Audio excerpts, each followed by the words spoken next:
நீங்கள் கேட்கவிருப்பது வீட்டின் மூலையில் ஒரு சமையலறை சிறுகதை தொகுப்பிலிருந்து கருப்பு குதிரை சதுக்கம்.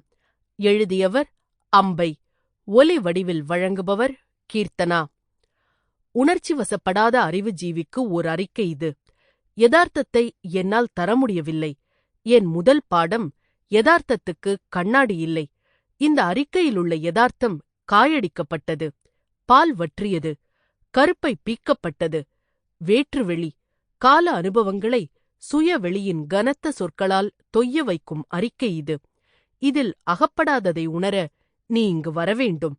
கண்ணீர் வற்றிய அவள் கண்களை காண வேண்டும். அவளிடமிருந்து பிறக்கும் மௌனத்தை ஸ்வீகரிக்க வேண்டும். அதில் எரிய வேண்டும். சிறு அறைதான். நீ இதில்தானே வளர்ந்தாய்? ஆலையின் புழுதியை தலையில் பறக்க விட்டவாறு வந்த ஒருத்தியிடம்தான் விசாரித்தேன். வழிகாட்டினாள். அந்த அறையில் எதுவும் இல்லை. நனைந்த துணி, கனத்த தொங்கும் ஓர் உணர்வு. ஒருத்தி மூலையில் அமர்ந்திருந்தாள். விரிசடை திரௌபதி. தரையை தொட்டது கூந்தல். அதுதான் வாகனம் போல் அதன் மேலேயே அமர்ந்திருந்தாள். மங்கிய கருப்பு புடவை. நிமிர்ந்து பார்த்தாள். ரோசா கந்தசாமி. அக்னி குண்டம். கட்சியின் முக்கிய தோழர் ஒருவர் ரோசா லக்சம்பர்க் நினைவாக வைத்த பெயராமே. 1926. நீண்ட பயணம். கந்தசாமி பிளாட்பாரத்தில் பூனை மயிர் மீசையுடன் இறங்கிய போது கையில் ஒரு துணி மூட்டையும் மദ്രാசி சின்னமான கூஜாவும். பரேல் சந்தில் மேலே தகரத்தகடு இருந்ததால் அறை என்று அழைக்கப்பட்ட ஒன்று. ஒரு நகரம் கை கால் நீட்டி விஸ்தாரமாகிக் கொண்டிருக்கும் வேளை. ஆலைகளால் ஈர்க்கப்பட்ட பல வெளியாட்களில் ஒருவன் கந்தசாமி. தொழில் யுகத்தின் ஆரம்ப நாடித்துடிப்பில் அவன் கலந்திருப்பான்.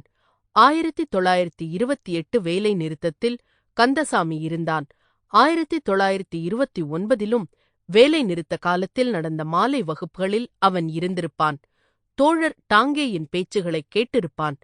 பிரெஞ்சு புரட்சி, ரஷ்ய புரட்சி பற்றி மராட்டியில் பேசியதை கவனமாக கேட்டிருப்பான். கார்ல் மார்க்ஸ் வெறும் தாடி மனிதரல்ல அவனுக்கு. பல வருடங்களுக்குப் பிறகு பையன் பிறந்தபோது அவன் நிறம் மாறியிருக்கவில்லை. சிவப்புதான்.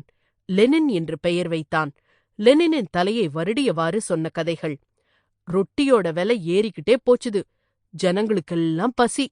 அவங்க அரமண வாசல்ல நின்னுகிட்டு பசி பசிங்கிறாங்க.